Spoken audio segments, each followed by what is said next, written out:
by former Israeli tank commander Ori Givati, who is part of Breaking the Silence, a group founded by Israeli combat veterans to document military abuses.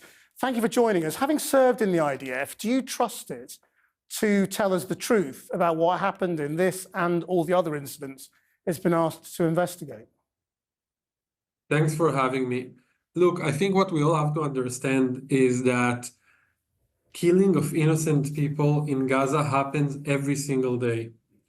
And I've seen the remarks by the military spokesperson, by the chief of staff, by Netanyahu, saying this happens in war, all of those things that are basically meant to sound good in the international community's eyes. The problem here, to your question, the problem here is that no matter what investigation the military will do about this specific incident, the way that we fight in Gaza for decades, is designed in a way that allows us to kill innocent people. Well, just explain that. How is it designed that way? So there are many different elements to that. It starts from how we select targets. What targets are considered legitimate targets? For an example, something called a militant house is a legitimate target. So if I'm here in my house in Tel Aviv, Israel would and I served in the military, right? So Israel thinks my house is a legitimate target. You know what I mean? If I'm on the other side, that's one example. Another example is that every target has a number attached to it, and that number is the amount of innocent civilians that are legitimate to kill in order to destroy that target.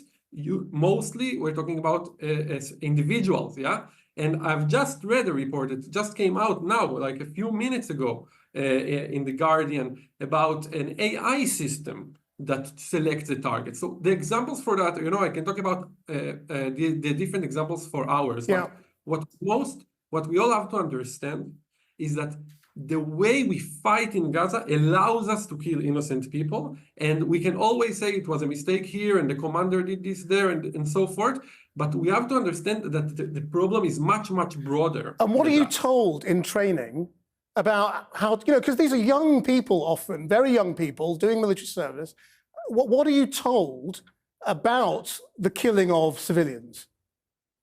Look, I think that every single soldier was told, it's really broad. We're talking about tens of thousands of soldiers here. When we have to understand the spirit that comes down from the top, that I think is the element here. The spirit today is a spirit of extremely easy finger on the trigger, and that I think is one of the major causes for what happened to the aid workers, Because when we have government ministers like Ben Gvir and Smotrich and also Gallant and others, encouraging killing, encouraging destruction, there is basically zero repercussions for killing of innocent Palestinians, not only in this war, but now more than ever. There is also no incentive for a soldier to not shoot, because there will be no price paid. I mean, I don't want to put words in your mouth, but are Israeli soldiers, are Palestinians dehumanized in your view for Israeli soldiers? 100%. And we have been, I personally, one of the things that made me come out, speak against the occupation that I took part in as a soldier, is the dehumanization of Palestinians.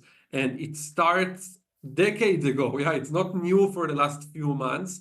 But when you occupy millions of people, invade their homes, disrupt any kind of normal lives for them, when you treat the militants exactly the same as you treat the innocent for decades, all of them become our targets, all of them become dehumanized, and even more so when we have leaders, and this is new for the last year, we can say, leaders that are encouraging this.